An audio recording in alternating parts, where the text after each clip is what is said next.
Welcome to global teachers. आज के lecture में हम करने वाले हैं MCQ from foreign exchange rate. मैंने अपनी पुरानी वीडियोस में इसके पूरा कॉन्सेप्ट आप लोगों ने डिस्कस किया है। उसी कॉन्सेप्ट के आधार पे क्वेश्चन हम लोगों के सामने आ रहे हैं। आज जो हम लोग क्वेश्चन कवर करेंगे, यहाँ पे आपको एमसीक्यू भी मिलेगा और एमआरक्यू भी मिलेगा। एमसीक्यू भी मिलेगा मतलब मल्टीपल चॉइस क्वेश्चन, और एमआरक्यू का मतलब मल्टीपल रिसोर्स क्वेश्चन, मतलब एक क्वेश्चन में एक से ज्यादा भी आपके आंसर हो सकते हैं। आएगा, शुरू करते हैं। दिसंबर की तैयारी अभी से शुरू कर देते हैं। रह गया आपके एग्जामिनेशन में पूरा एक महीना, तो इस एक महीने में हम ज्यादा से ज्यादा एमसीक्यू और एमआरक्यू क्वेश्चन की प्रैक्टिस करके चलेंगे। आएगा, देखते हैं पहला क्वेश्चन क्या आ रहा है। In the following question there में भी कहते हैं one or more correct answer. बार बार रिपीट कर रहा हूं, एमसीक्यू एमआरक्यू दोनों यहां कवर हो रहे हैं। तो पहला क्वेश्चन क्या हम लोगों के सामने, which of the following item raises the supply. कहते हैं इन आइटम से बताओ किससे सप्लाई बढ़ेगी। सप्लाई का मतलब होता है इनफ्लो, मतलब कहां कहां से फॉरेक्स आएगा, कहां कहां से डॉलर पाउंड यूरो आएगा। इनफ्लो सर कहां से आएगा। ऑप्शन नंबर एक, एक्सपोर्ट ऑफ गुड। हम गुड्स एक्सपोर्ट कर रहे हैं, export of good.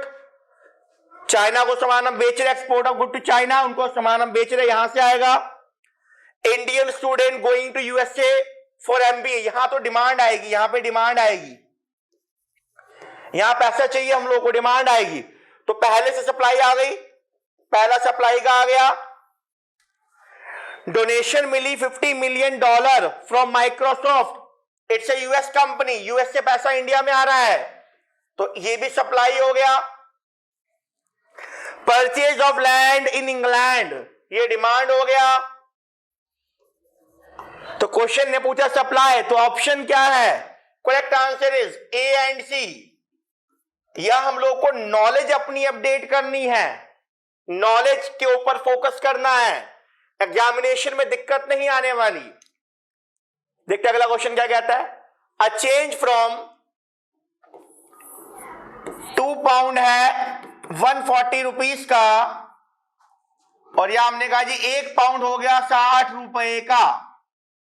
2 pound 140, 1 pound 60, इसका मतलब यहां हम इसको अगर सिंप्लीफाई करें तो 1 पाउंड 70 से हो गया 1 पाउंड 60 रुपीज का। 1 पाउंड 70 से 1 पाउंड हो गया 60 रुपए का।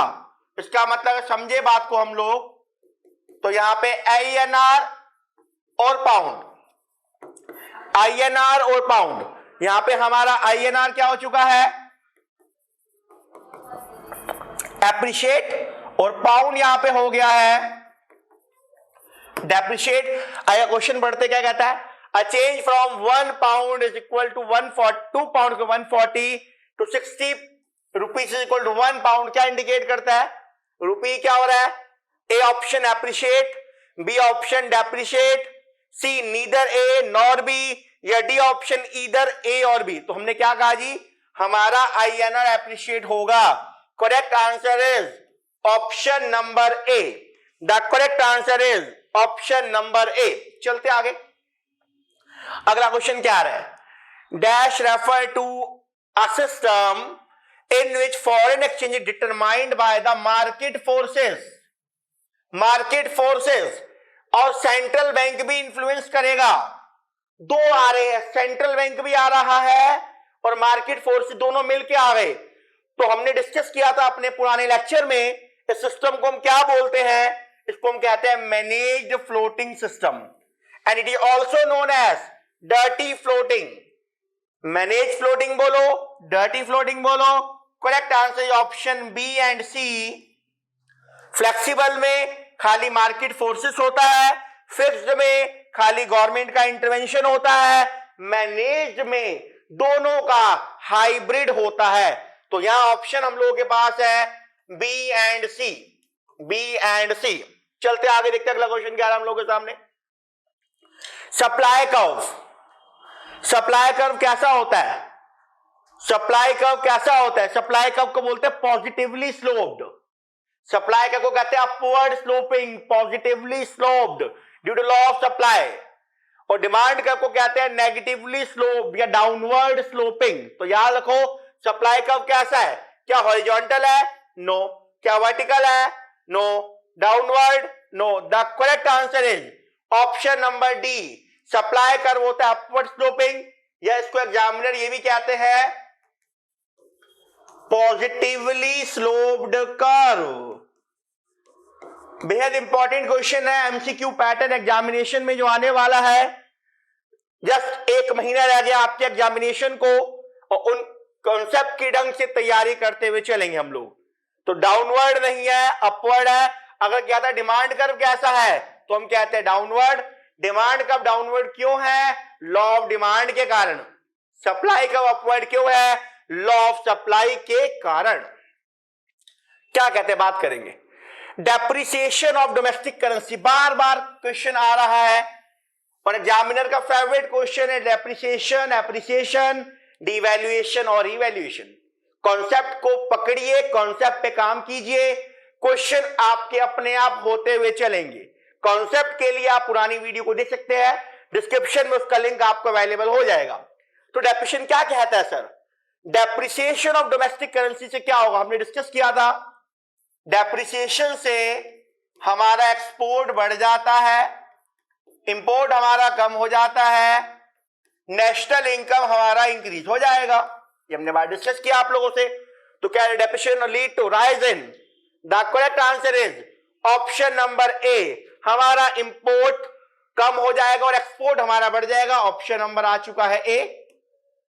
अगला क्वेश्चन देखते क्या कहता है. Import of good and services, मतलब हम बाहर से गुड्स और सर्विसेज को इंपोर्ट कर रहे हैं, इसके लिए हमारे को उनको पेमेंट करना पड़ेगा. पेमेंट का मतलब होता है आउटफ्लो. आउटफ्लो का मतलब होता है application of fund.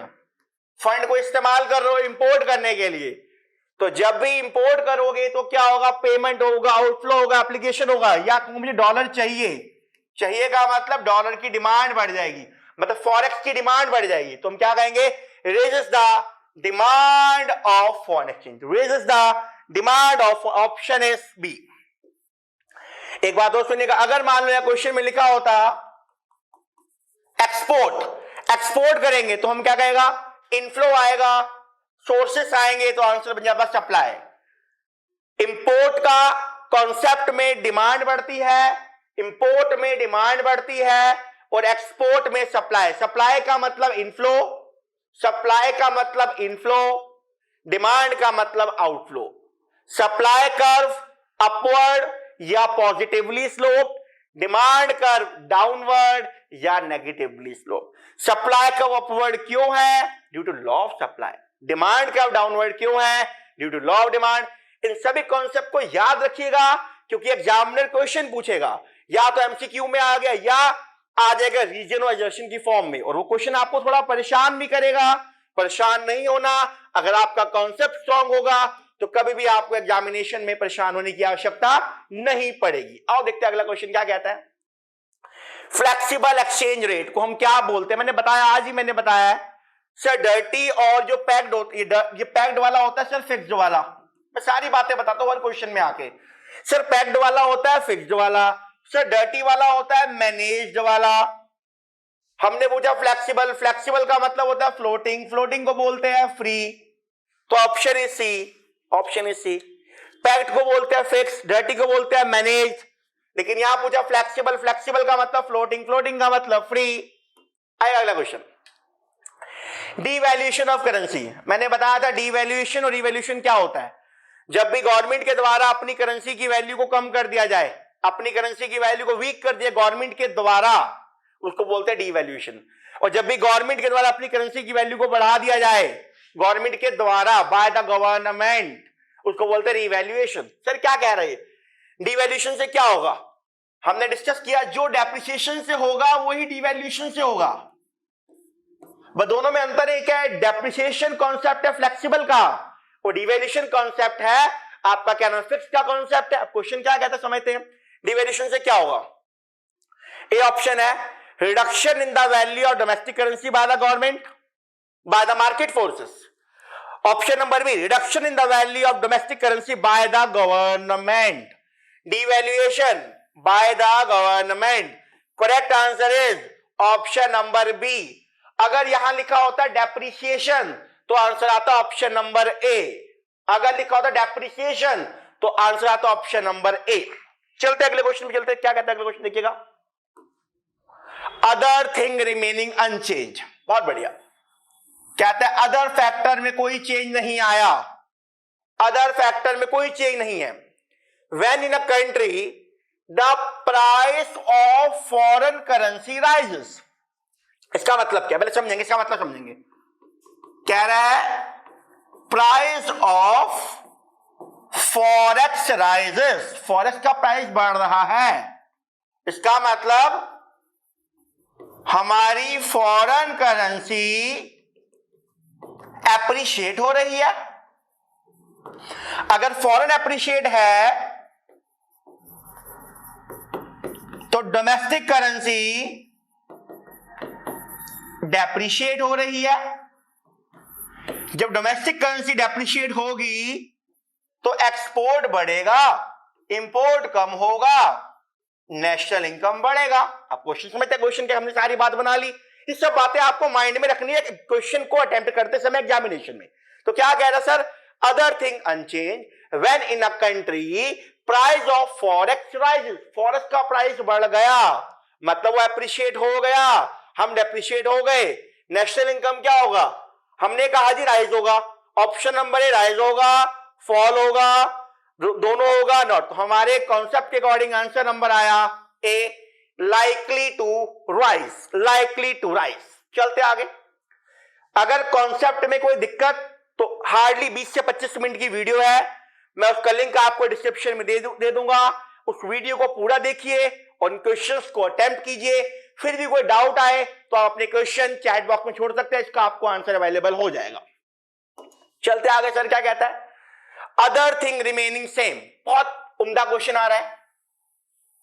Other thing remaining same when in a country the market price of foreign currency fall, foreign currency का प्राइस फॉल हो गया मतलब फॉरेन करेंसी हो गई डेप्रिशिएट, फॉरेन करेंसी का प्राइस फॉल हो गया, वो हो गई डेप्रिशिएट।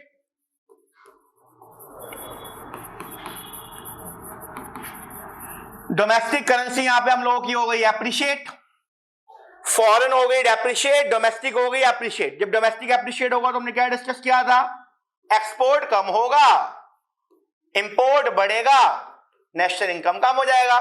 तो क्वेश्चन में नेशनल इनकम को क्या होगा, correct answer option number B, national income हम लोगों का कर जाएगा फॉल।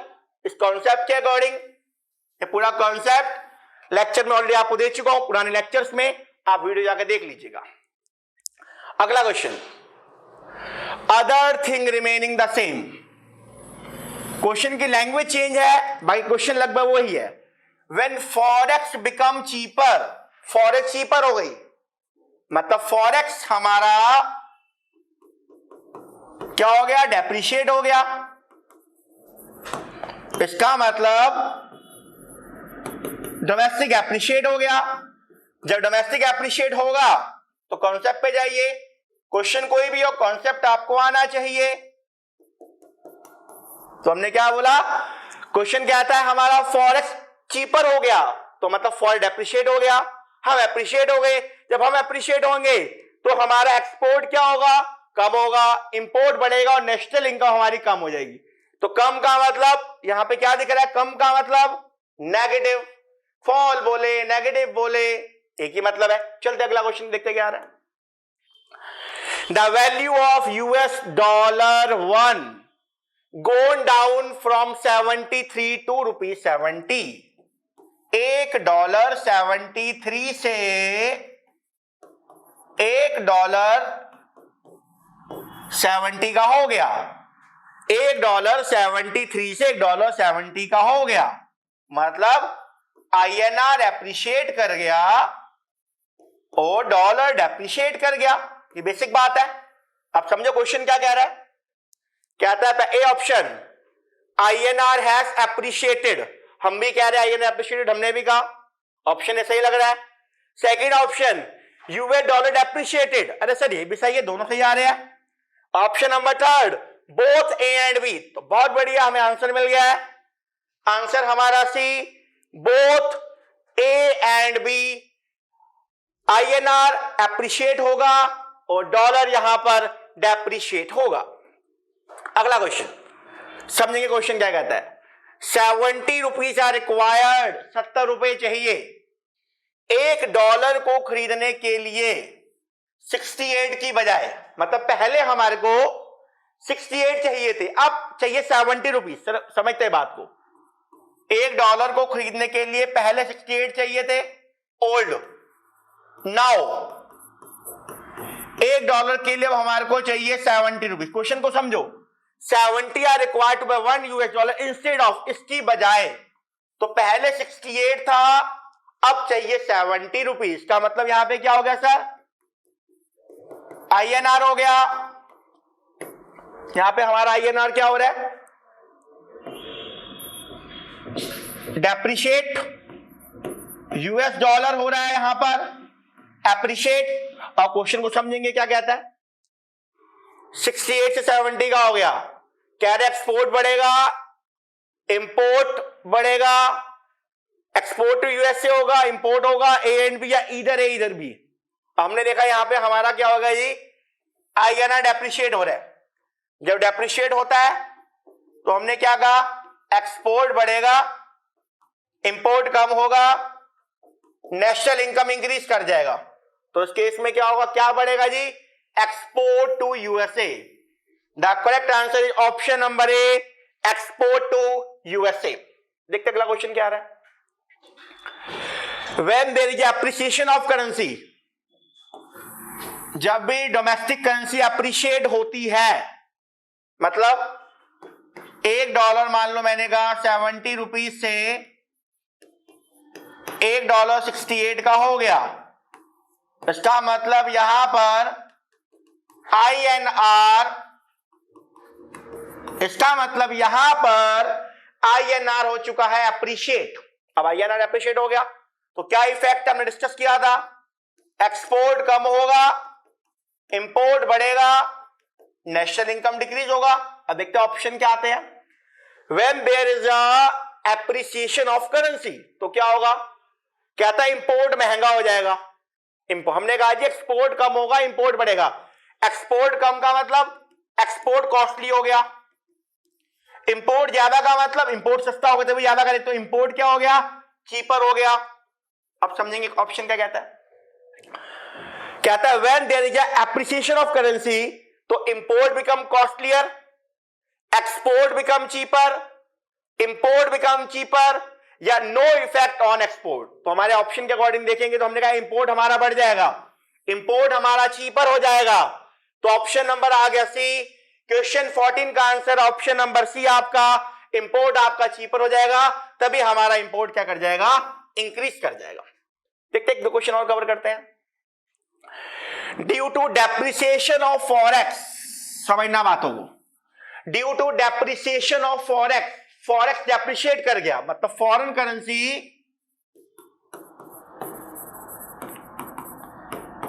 डेप्रिशिएट है, तो INR क्या है, एप्रिशिएट। INR एप्रिशिएट होगा तो क्या होगा, एक्सपोर्ट कम होगा, इंपोर्ट बढ़ेगा, नेशनल इनकम कम होगा। आप समझते हैं क्वेश्चन क्या कहता है। द सप्लाई ऑफ, अब लॉजिक लगाओ, जब एक्सपोर्ट कम होगा, जब एक्सपोर्ट कम होगा तो सप्लाई कम हो जाएगी, जब इंपोर्ट बढ़ेगा तो डिमांड क्या हो जाएगी, बढ़ जाएगी। अब आंसर लगाएंगे अपने, देखेंगे आंसर क्या आता है। यहां से बहुत सारे आपको एग्जामिनेशन में n number of indirect question can be created from this topic, तो ध्यान से क्वेश्चन को समझिएगा। Due to depreciation of forex, the supply of foreign currency in domestic economy, supply, supply क्या होगा, हमने कहा एक्सपोर्ट कम हो रहा है, सप्लाई हमारी कम हो जाएगी, सप्लाई हमारी कम हो जाएगी। क्वेश्चन 15 का करेक्ट आंसर ऑप्शन नंबर है बी। चलते अगला क्वेश्चन क्या कहता है। When government want to strengthen the rupee, जब गवर्नमेंट चाहती है हमारे रुपए की वैल्यू बढ़ जाए, स्ट्रेंथ हो जाए, पावरफुल आ जाए, तो डैश फॉरेन, तो गवर्नमेंट फॉरेन करेंसी को क्या करेगी, and dash domestic currency, government क्या करेगी, फॉरेक्स को, डोमेस्टिक को। तो गवर्नमेंट क्या चाहती, ध्यान से क्वेश्चन पढ़िए, when government want to strength the rupee, जब गवर्नमेंट रुपए को स्ट्रेंथ करना चाहती है तो गवर्नमेंट क्या करेगी, सेल करेगी फॉरेक्स, सेल करेगी फॉरेक्स और बाय कर लेगी गवर्नमेंट उस केस में domestic currency. Correct answer is option number C, sell और बाय। तो सेल करेगी फॉरेक्स और बाय करेगी अपनी domestic currency. Correct answer is forex. Under floating exchange rate system, floating में, फ्लोटिंग मैंने बताया था, फ्लोटिंग का मतलब फ्री वाला, फ्लेक्सिबल वाला। एक्सचेंज रेट कौन डिटरमाइन करता है, सेंट्रल बैंक, गवर्नमेंट या मार्केट फोर्सेस? मार्केट फोर्सेस का demand and supply, option number C. उम्मीद है जितने क्वेश्चन आप लोगों को यहां मैंने करवाए होंगे फॉरेक्स के, सभी क्वेश्चन समझ आए होंगे, इनकी प्रैक्टिस करते रहिएगा। और इसके कॉन्सेप्ट को जानने के लिए आप डिस्क्रिप्शन में देख लीजिएगा, मैंने इसका लिंक डाल दूंगा इसकी पुराने कॉन्सेप्ट की पूरी वीडियो का। फिर भी कोई डाउट रह जाए आप चैट बॉक्स में या मैसेज सेक्शन में अपना कमेंट छोड़ सकते हैं। फिलहाल आज के लिए इतना ही, धन्यवाद, thanks a lot, take care, stay safe, stay blessed, bye bye.